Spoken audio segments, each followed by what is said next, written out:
Winter storm miracle in a small southwest Iowa town last Friday, and a doctor driving an ATV through a massive snow pileup to make it happen. Sean McKinnon meets the parents of baby Berkeley and the doctor who delivered her. Last Friday in Shenandoah, Iowa, time must have felt frozen.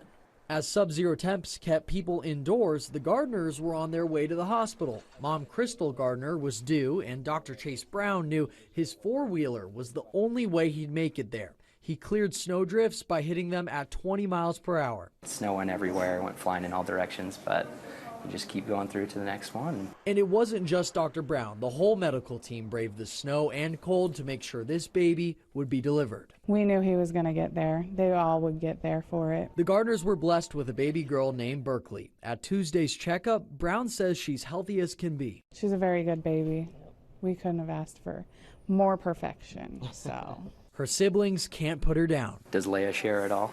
I bet she doesn't share much. She tries not to, but Despite Berkeley being born in a winter storm, she doesn't like to be out of her blanket, out of her swaddle, nothing. And she hates the cold. for Brown, there was never a question he'd make it. In fact, he's gone to 3 deliveries now by four-wheeler. Again, no matter what's coming, we're there to take care of people. And while time might move slowly in this small town, there's no snow day for a baby ready to meet the world. This is a dream come true for me. To be here in a small town and provide the care we can in experiences like this is just how I imagined I'd be a doctor one day.